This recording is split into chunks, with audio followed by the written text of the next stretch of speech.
اب جو بڑی اہم بات اس کے بعد آتی ہے وہ صحیح بخاری کی اعداد ہیں، تعداد۔ بخاری شریف میں جو مطبوعہ کتب ہیں، بخاری کی نسخے مطبوعہ، اس میں جو شیخ فواد عبد الباقی کے تحقیق کے مطابق 7563 حدیثیں ہیں۔ یہ جو حدیث کے نمبر درج ہوتے ہیں 7563 احادیث مطبوعہ نسخوں میں ہیں، مگر مقدمہ ابن صلاح جو رامہ ہرمزی، جو سب سے اوائل دور کے پہلے ائمہ حدیث میں سے جو اصول حدیث پر جنہوں نے لکھا، ابن صلاح لکھتے ہیں کہ 7275 حدیثیں ہیں صحیح بخاری میں۔ اعداد مختلف ہیں، عدد تو میں آپ کو لکھوا رہا ہوں، مگر یاد رکھ لیں یہ تمام حدیثیں 7500 یا 7200 سے زائد یہ مکرر شامل ہیں۔ ایک ایک حدیث 20 مرتبہ بھی صحیح بخاری میں آئی ہے، ایک حدیث 20 مرتبہ بھی آئی ہے، ایک حدیث 15 مرتبہ بھی آئی ہے، حدیث 10 مرتبہ بھی آئی ہے، 7 مرتبہ بھی آئی ہے، 5 مرتبہ بھی آئی ہے۔ تو مطلب ہے کہ کئی احادیث ایسی ہیں سینکڑوں جو بار بار آئی ہیں۔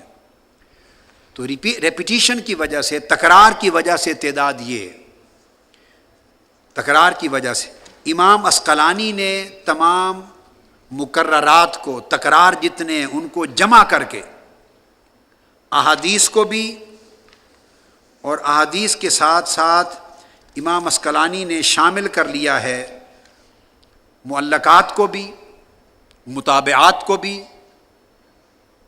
اور مراسیل کو بھی، مقطوعات کو بھی، موقوفات کو بھی، تمام اقسام احادیث اور اخبار کی جمع کر کے امام ابن حجر عسقلانی نے 9080 تعداد بیان کی۔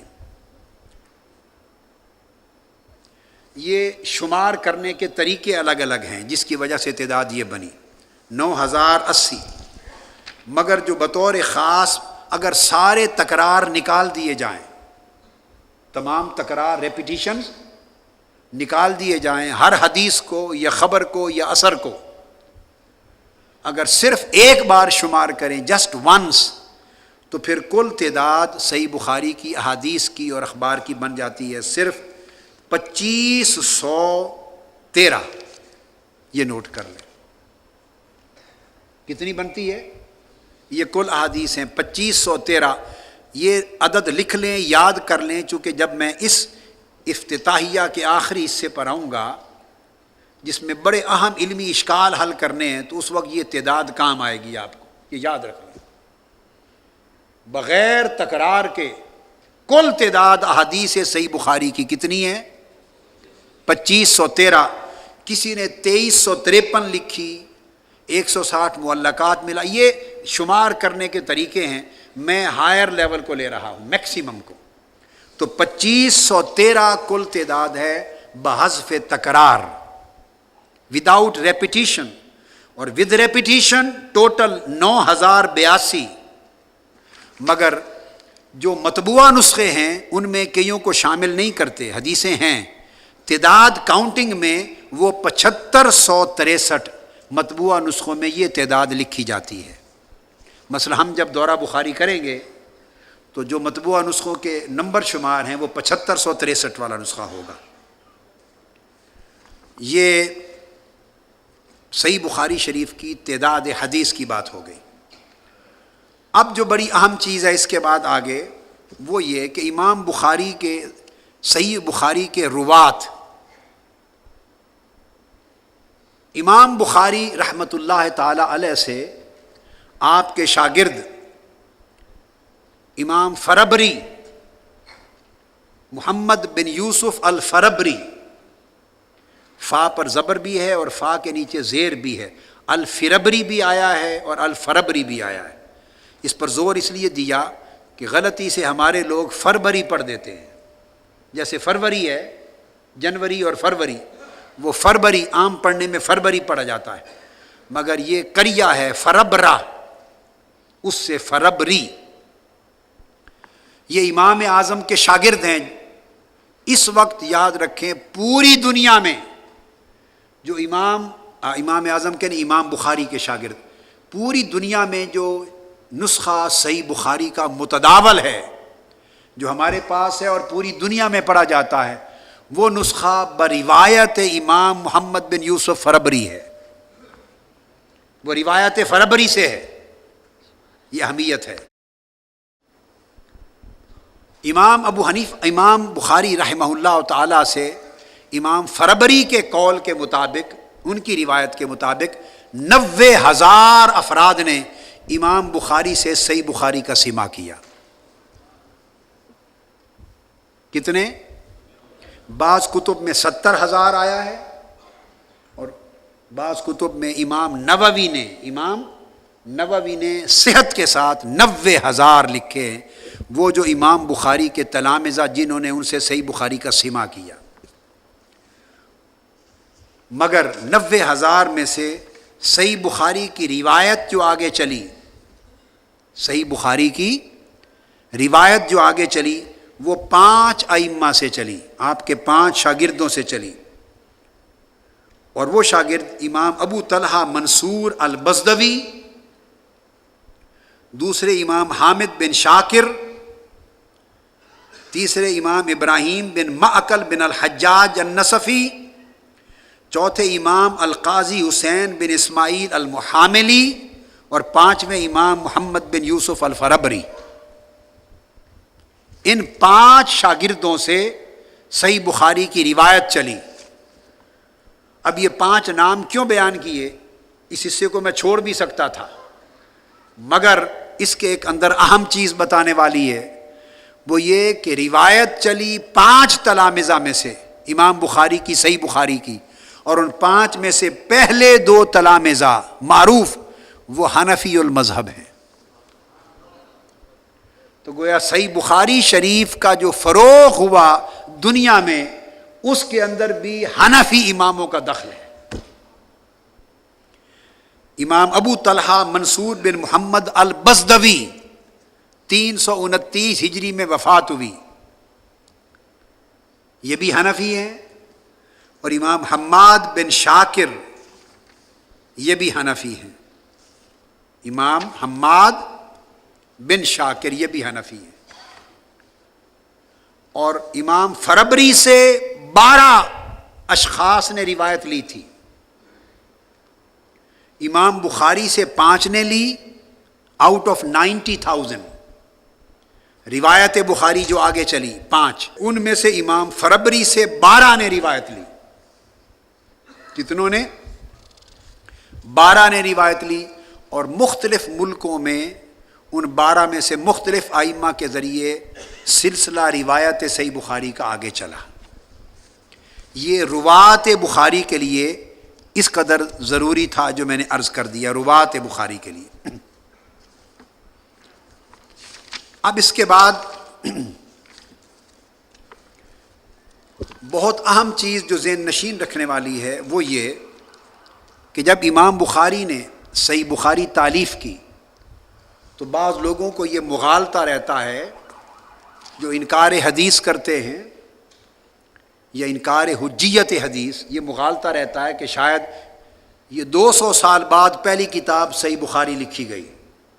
تو یاد رکھ لیں، حدیث میں صحیح بخاری پہلی کتاب نہیں ہے، حدیث میں صحیح بخاری پہلی کتاب نہیں ہے جو لکھی گئی۔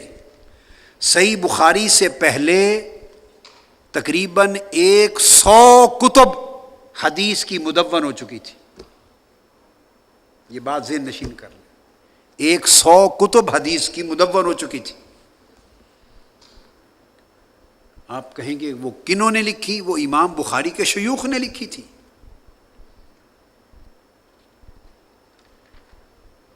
اور امام اعظم ابو حنیفہ کے تقریباً 150 تلامذہ ائمہ حدیث کے درجے پر فائز ہو چکے تھے امام بخاری سے پہلے۔ امام بخاری سے، اگر موضوع میرا یہ نہیں ہے، اگر موضوع ہوتا اور وقت اجازت دیتا تو میں پورے کے پورے 150 تلامذہ امام اعظم کے جو امام بخاری سے پہلے حدیث کے امام تھے، ان ساروں کے نام آپ کو بتاتا۔ اس وقت وہ سب نام فہرست میں میرے پاس موجود ہیں، میں لایا ہوا ہوں، مگر نہ موضوع ہے نہ وقت ہے۔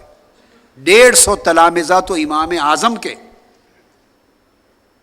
حدیث کو بیان کر چکے تھے، اور ان میں امام ابو یوسف اور امام محمد جیسے ائمہ، اور خود امام اعظم جنہوں نے احادیث کی کتابیں مدون کر دی تھی۔ اور امام جلال الدین سیوطی، وہ حنفی نہیں ہیں، شافعی ہیں، تبییض الصحیفہ میں لکھتے ہیں کہ سب سے پہلے علم حدیث مدون کرنے والے امام ابو حنیفہ ہیں۔ امام سیوطی نے لکھا ہے تبییض الصحیفہ میں، اول من دون العلم، اے علم الحدیث، وہ امام ابو حنیفہ۔ امام مالک الموطا لکھ چکے تھے، چند ایک بتا دیتا ہوں۔ امام شافعی اپنی مسند لکھ چکے تھے۔ امام احمد بن حنبل 40,000 احادیث کا ذخیرہ مسند احمد بن حنبل تیار کر چکے تھے۔ پھر اس طرح امام ابن ابی شیبہ، امام بخاری کے اساتذہ میں سے، وہ مصنف ابن ابی شیبہ لکھ چکے تھے۔ امام عبد الرزاق امام بخاری کے شیخ ہیں، وہ مصنف عبد الرزاق لکھ چکے تھے۔ امام بخاری کے بالکل قریب مگر آپ سے پہلے ایک ہی زمانہ امام دارمی، مسند دارمی لکھ چکے تھے۔ امام زہری لکھ چکے تھے حدیث کی کتاب، امام شعبی لکھ چکے تھے، عبداللہ بن مبارک لکھ چکے تھے، سفیان بن ثوری لکھ چکے تھے، سفیان الثوری لکھ چکے تھے، امام وکیع بن الجراح لکھ چکے تھے۔ ہر شہر کے اندر ائمہ محدثین اپنے اپنے ذخائر کتب حدیث کے مدون کر چکے تھے، اور یہ سب صوفیات ہیں۔ امام بخاری کے ماننے والے اور امام بخاری کا کثرت سے نام لینے والے اگر تصوف اور ائمہ تصوف کا انکار کریں تو یہ بات بڑی عجیب لگتی ہے، متضاد لگتی ہے، کہ جن پر امام بخاری نے اعتماد کیا اور جن کو امام بخاری نے امیر المومنین فی الحدیث سمجھا، وہ تو امام فی التصوف بھی ہے، اور انہی کی کتابیں امہات کتب ہیں تصوف میں، جن پر بعد کی کتابوں کا مدار ہے۔ تو یہ کتابیں امام بخاری سے سب پہلے لکھی گئیں۔ اب اس کے بعد بڑی اہم چیز،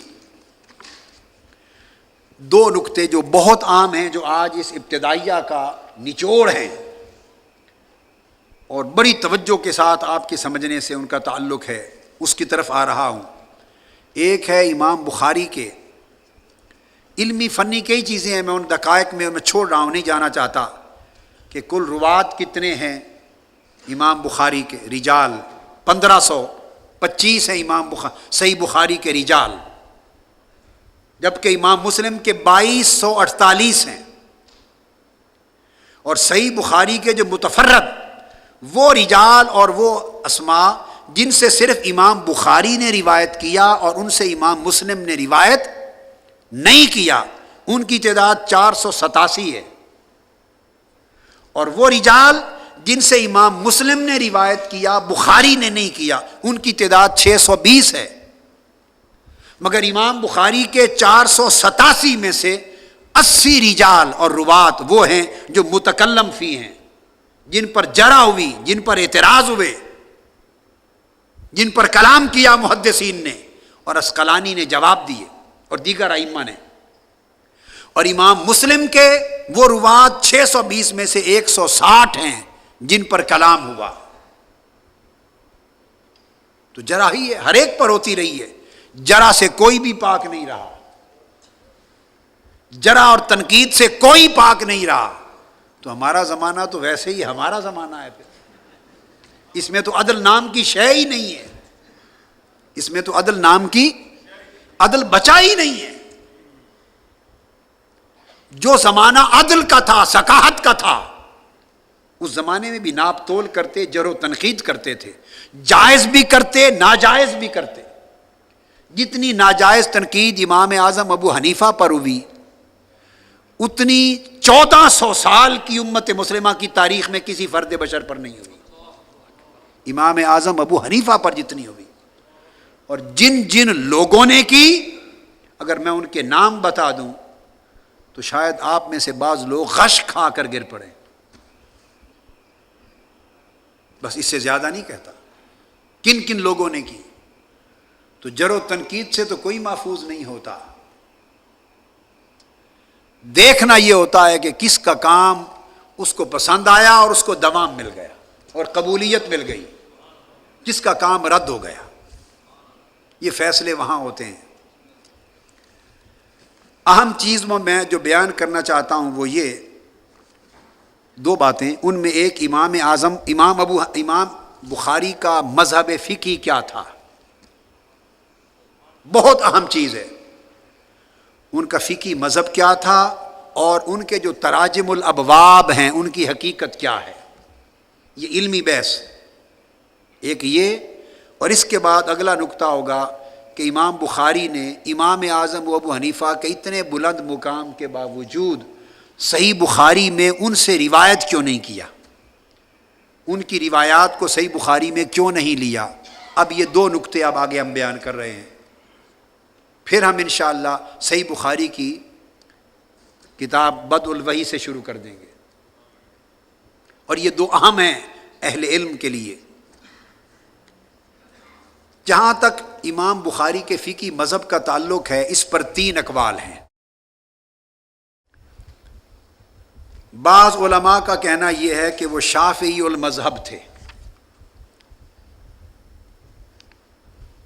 امام تاج الدین سبکی الشافعی جیسے علماء نے ان کو شافعی المذہب میں شامل کیا، اور ان کا نام طبقات الشافعیہ کی کتاب میں لکھا ہے۔ یہ ایک قول ہے، میں باقی نام چھوڑ رہا ہوں، بس ایک ایک کوٹ کر رہا ہوں۔ اس کے برعکس امام ابن القیم نے اعلام الموقعین میں، اور اسی طرح بہت سے اور محدثین نے امام بخاری کو حنبلی المذہب بھی لکھا ہے کہ وہ حنبلی تھے۔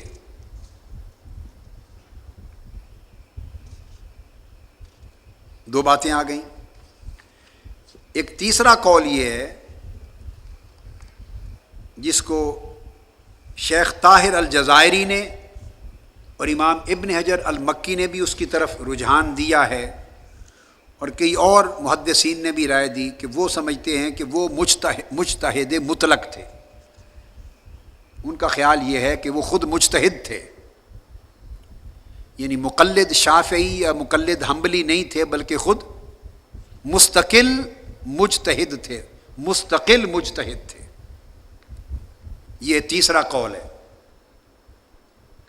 میں نے ان تمام اقوال کو بھی دیکھا، اور پوری صحیح بخاری کو ایک بار نہیں، الحمدللہ تعالی دیگر کتب کے علاوہ حدیث اول سے حدیث آخر تک کئی بار اس طرح پڑھا جیسے قرآن مجید کی تلاوت کرتے ہیں، لفظاً لفظاً۔ پھر تراجم الابواب بھی دیکھے، شروع بھی دیکھی، ابحاث بھی دیکھی، اور سارا کچھ دیکھنے کے بعد میں اس نتیجے پر پہنچا ہوں کہ میری رائے جو میں دینا چاہتا ہوں، اور کئی اور علماء کی بھی یہ رائے ہوگی، وہ یہ کہ اگر تو وہ مجتہد مستقل تھے، خود کو مجتہد مستقل سمجھتے تھے، تو ان کے مذہب فقہی کو آگے مقلدین نہیں مل سکے، اس لیے ان کا مذہب رواج نہیں پا سکا، مقبول نہیں ہو سکا، اور جیسے حنفی، مالکی، شافعی اور حنبلی 4 ہیں، تو وہ مذہب بخاری نہیں بن سکا فقہ میں۔ کچھ مذاہب تھے جیسے مذہب ظاہری ہے، تھوڑا عرصہ چلے، تھوڑا عرصہ امام داؤد ظاہری کے، مگر پھر وہ ترک ہو گیا، متروک ہو گئے، مگر ان کا مذہب چلا نہیں، اور اس کے اسباب تراجم الابواب جو ہیں، جس طریقے سے فقہ بخاری کے اندر درج ہے، اس سے اندازہ ہوتا ہے کہ وہ مذہب پورا بننے کے قابل نہ تھا، لہذا درست ہے کہ وہ امیر المومنین فی الحدیث ہی رہیں۔ بعض لوگ فقہ بھی ان سے لینا چاہتے ہیں، یہ ان کی غلطی ہے، علمی غلطی ہے۔ تو واقعہ یہ ہے کہ وہ درجہ اجتہاد پر تھے، میری رائے یہ، وہ مجتہد تھے، مستقل نہ ہوں، مجتہد غیر مستقل، مجتہد تھے، مگر رجحان ان کا زیادہ تر امام شافعی اور امام احمد بن حنبل کی طرف تھا، اور بہت سے مسائل میں نام لیے بغیر انہوں نے امام اعظم ابو حنیفہ کے مذہب کی بھی تائید کی ہے فقہی احکام میں۔ بخاری شریف میں کئی جگہ ملتی ہے کہ احکام شافعیہ سے اختلاف کیا ہے، نام نہیں لیتے، مذہب حنفی کی تائید کی ہے، اہل علم کو سمجھ آ جاتی ہے کہ یہاں وہ کس کی تائید کر رہے ہیں اور کس کی خلاف۔ تو وہ صاحب مذہب نہیں تھے الگ، ان کا رجحان شافعیت اور حنبلیت کی طرف تھا، اور صاحب اجتہاد تھے۔ اور تراجم الابواب، جب آپ صحیح بخاری کو دیکھیں اس میں دو چیزیں ملیں گی، ایک بخاری شریف جس میں احادیث ہیں یا آثار ہیں، اور ہر مقام پر ایک کتاب کے بعد ابواب ملتے ہیں جو ابواب کے عنوان قائم کیے ہیں، عنوان، اور آپ نے ہر جگہ عنوان باب کے عنوان کے ساتھ کہیں قرآن مجید کی بعض آیات کے جز دیے ہیں، کہیں صحابہ یا تابعین کے کچھ اقوال دیے ہیں، کہیں زیادہ آیات دی ہیں، کہیں اقوال دیے ہیں، کہیں سند کے بغیر حضور علیہ السلام کی کسی حدیث کا ایک جز بیان کیا ہے۔ یہ بیان کر کے چیپٹر کے عنوان کے بعد پھر آپ روایت کی طرف آتے ہیں۔ تو ترجمۃ الباب کہتے ہیں کہ ابواب میں احادیث لانے سے پہلے ترجمۃ الباب قائم کرتے ہیں، عنوان، اور اس عنوان کے ساتھ کچھ آیات، کچھ احادیث، کچھ آثار لاتے ہیں۔ وہ جو اوپر لاتے ہیں وہ ان کا فقہی مذہب ہوتا ہے، وہ امام بخاری کا فقہی نقطہ نظر ہوتا ہے۔ اب بڑی ایک لطیف اور دقیق وادی میں ہم جا رہے ہیں، سر سے پاؤں تک ہمتن گوش ہو کے آپ سمجھیں گے بات کو، اس سے اشکال دور ہوں گے۔ اور میں ایک بات شروع میں کہہ دینا چاہتا ہوں بغیر کسی، اس لیے کہ اہل علم اس قسم کی بات کرنے اور سننے کے عادی ہیں، اہل علم کو معلوم ہے کہ یہ بات ہوتی ہے۔ آپ کو سمجھانا چاہتا ہوں کہ یہ بات اس زمانے سے آج تک علم کی تنقیح ہی نہیں ہو سکتی اگر یہ باتیں اس انداز سے نہ کی جائیں، اور علم آگے نہیں بڑھ سکتا، پھر تو صرف نقالی اور جگالی رہ سکتی ہے۔ جو بات کہنا چاہتا ہوں وہ یاد رکھ لیں کہ ایک فرق ہے حدیث الباب میں، صحیح بخاری کے اندر حدیث الباب اور ترجمۃ الباب میں فرق ہے۔ جن لوگوں نے یہ فرق ملحوظ نہیں رکھا وہ ٹھوکر کھا گئے، انہیں مغالطہ لگا ہے، وہ بہک گئے۔ جنہوں نے حدیث الباب اور ترجمۃ الباب میں فرق نہیں رکھا۔ اب حدیث الباب کیا ہے؟ جب ایک چیپٹر بخاری شریف میں کوئی شروع ہوا تو اس کے اندر جو روایت ہوئی، جس کو کہتے ہیں روا فلان یا سمع عن فلان، سمع عن فلان، حدثنا اخبرنا انبانا عن فلان، پھر آگے حدیث بیان ہوتی ہے۔ تو وہ جو احادیث بیان ہوتی ہیں چیپٹر میں ان کو احادیث الباب کہتے ہیں، وہ حدیث الباب ہے۔ وہ حدیث آقا علیہ السلام کی حدیث ہے، یاد رکھ لیں۔ وہ حدیث کس کی ہے؟ وہ حدیث نبوی ہے۔ ترجمۃ الباب حدیث نبوی نہیں، وہ فقہ البخاری ہے۔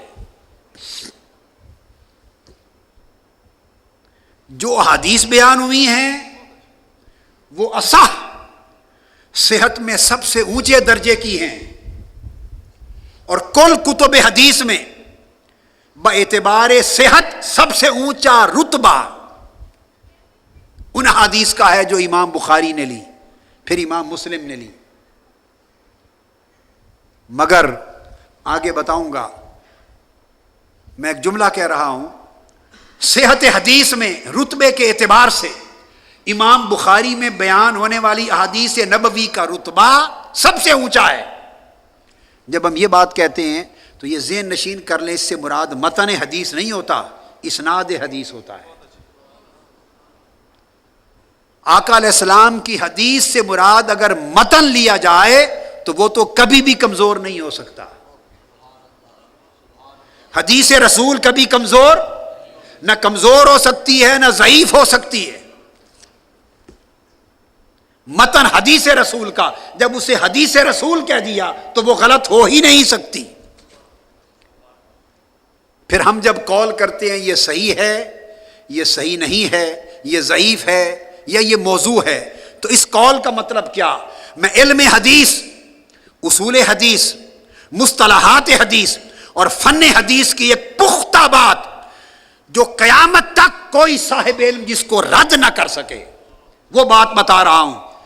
جب ہم حدیث کے باب میں صحت اور عدم صحت کا حکم کرتے ہیں، قول دیتے ہیں، اس کا اشارہ متن حدیث کی طرف نہیں ہوتا، صرف اور صرف اس کا اشارہ سند حدیث کی طرف ہوتا ہے۔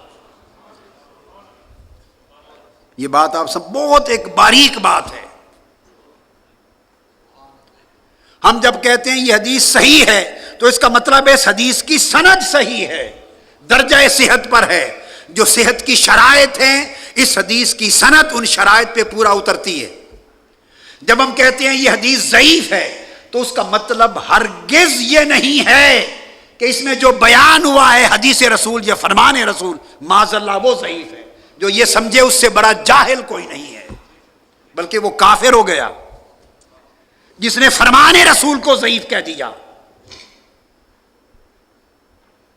جب ہم ضعیف کہتے ہیں تو جس طرح صحیح سے مراد اس کی سند کا صحیح ہونا ہے، اسی طرح ضعیف سے مراد متن حدیث نہیں، اس کی سند کا ضعیف ہونا ہے، اسناد کا ضعیف ہونا ہے، اس کے راویوں میں کسی کمزوری کی نشاندہی کی گئی ہے۔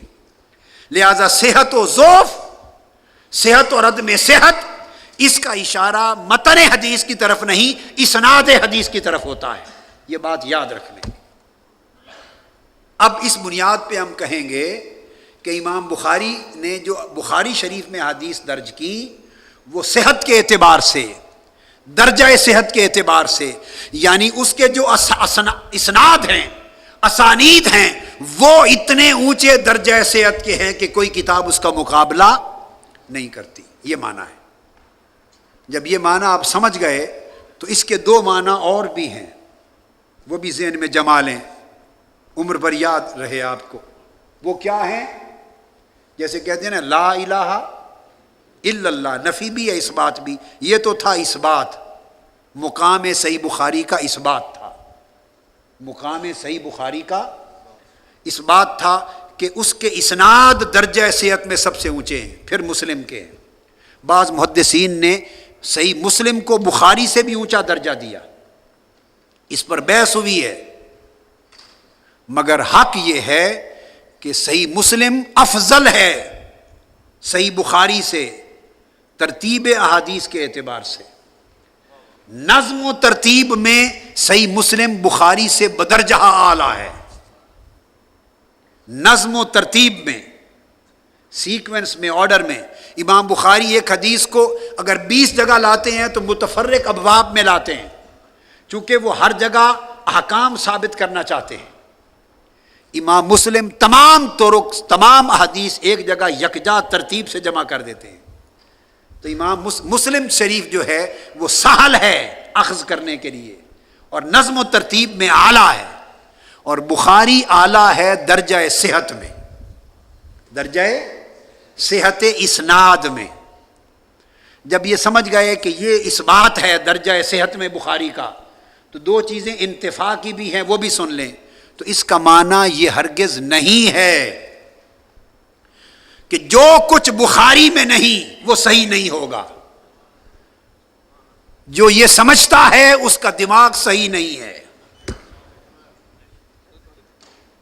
صحیح کی بات ہو رہی ہے نا، کہ صحیح بخاری کی حدیثیں صحت میں سب سے اونچی ہیں، اور جو یہ سمجھے کہ ہر بات کے لیے کہے مجھے بخاری میں دکھاؤ، اگر بخاری میں نہیں تو میں نہیں مانتا، جو بخاری میں نہیں وہ صحیح نہیں، جو یہ سمجھے اس کا دماغ صحیح نہیں ہے۔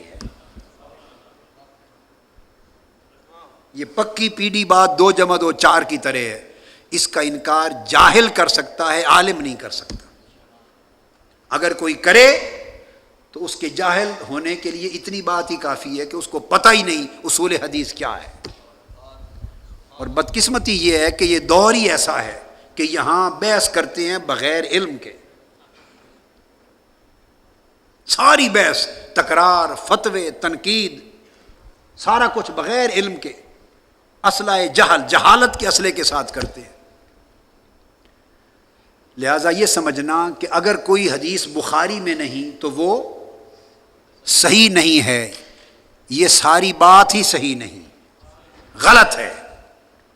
بخاری سے باہر بھی احادیث صحیح موجود ہیں، یہ میں آپ کو سمجھاؤں گا، یہ نکتہ بتاؤں گا میں۔ لہٰذا صحیح کا مطلب، صحیح بخاری کا مطلب یہ نہیں کہ جو اس سے خارج ہے وہ صحیح نہیں اس سے خارج بھی صحیح، اس سے باہر زیادہ تعداد میں ہیں، اس میں تو صرف 2513 ہیں۔ بخاری شریف میں تو حدیثیں جو صحیح ہیں کل وہ صرف 2513 ہیں بغیر تکرار کے، تو کیا کل 2513 حدیثیں صحیح مروی ہوئی؟ امام بخاری کا قول سن لیجئے، کیا امام ابن حجر اسقلانی نے مقدمہ فتح الباری میں خود امام بخاری کا قول نقل کیا۔ امام بخاری فرماتے ہیں 1,00,000 صحیح حدیث مجھے یاد ہے۔ یہ مقدمہ فتح الباری لکھ لیں، اس کا صفحہ بھی آپ کو لکھوا دوں، یہ بڑی اہم بات ہے تاکہ آپ کے ذہن نشین رہے۔ مقدمہ فتح الباری 254 صفحہ ہے اس کا، امام اسقلانی 254 صفحہ، اور پھر بے شمار کتب اصول حدیث کی جو مسلمہ کتب ہیں ان میں درج ہے، یہ بات محقق ہے، آگے آئے گی تفصیل۔ امام بخاری خود فرماتے ہیں کہ 1,00,000 احادیث صحیحہ صحیح احادیث یاد ہیں اور 2,00,000 غیر صحیح احادیث یاد ہیں۔ اور غیر صحیح کا معنی موضوع نہیں ہے، یہ ایک الگ فنی بات ہے۔ جب غیر صحیح فرمایا تو اس کا مطلب ہے جو انہوں نے معیار مقرر کیا اس بخاری کے لیے، جو ان پر پوری نہیں اترتی، دوسروں کے نزدیک وہ بھی صحیح ہو سکتی۔ تو 1,00,000 صحیح احادیث تو خود امام بخاری کو یاد تھی، اور جامع صحیح بخاری میں تو درج ہیں صرف 2513، باقی 97,487 حدیثیں بنی، 97,000 سے اوپر، یعنی لگ بھگ 98,000 سے کچھ کم یہ حدیثیں وہ ہیں بچ گئیں جو صحیح تھیں، جن کو امام بخاری نے خود صحیح کہا، میں نے نہیں کہا ہے، امام بخاری نے کہا کہ مجھے 1,00,000 صحیح حدیث یاد ہیں، تو انہوں نے جن کو صحیح کہا ان 1,00,000 میں سے صرف 2500 حدیثیں بخاری میں ہیں جمع 13، بقایا جو 97,500 احادیث بچی تقریباً وہ صحیح بخاری میں نہیں ہیں، وہ صحیح ہوئی یا نہیں، وہ کہاں گئیں؟ تو وہ باقی کتابوں میں آئی ہیں کہ نہیں؟ وہ باقی ائمہ نے روایت کی ہیں۔ لہٰذا یہ کہنا کہ اگر صحیح بخاری میں نہیں تو میں نہیں مانتا، یہ دراصل امام بخاری کو رد کرنے کے مترادف ہے، یہ خود امام بخاری کو رد کرنا ہے۔ وہ فرماتے ہیں میں نے ایک پیمانہ مقرر کیا ہے خاص اس کتاب کے لیے، جو اس پیمانے پر صحیح احادیث میں سے جو اس پیمانے پر پوری اترے ان کو میں جامع الصحیح میں لیتا ہوں، الجامع الصحیح میں، اور جو میں نے نہیں لی وہ 97,500 مزید صحیح احادیث ہیں۔ یہ تو وہ ہیں جو امام بخاری کو یاد ہیں۔ تو کیا امام بخاری کو کل صحیح حدیث یاد تھی؟ ان کے استاد بھی تو تھے۔ کیا امام احمد بن حنبل فرماتے ہیں مجھے 7,00,000 احادیث یاد ہیں، 7,00,000 احادیث امام احمد بن حنبل، تو کیا وہ ساری غیر صحیح یاد تھی؟ امام بخاری کے شیخ ہیں، 8 مرتبہ امام بخاری بغداد شریف میں امام احمد بن حنبل کے پاس جاتے، ان کی خدمت میں رہتے، ان کے گھر قیام کرتے اور ان سے سما کرتے۔ امام بخاری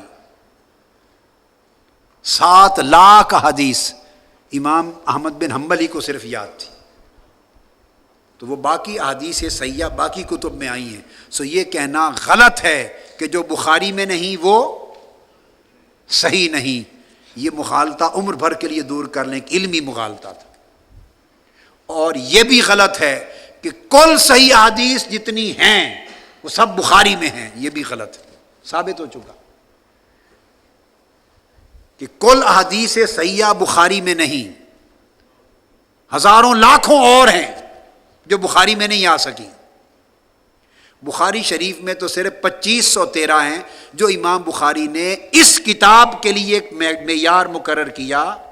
انہیں یاد لاکھ حدیث میں سے، صحیح احادیث میں سے جو اس پیمانے پر پوری اتری، ان کو انہوں نے اس کتاب میں لے لیا، باقی دیگر مقامات پر بیان کیا اور دیگر ائمہ نے روایت کیا.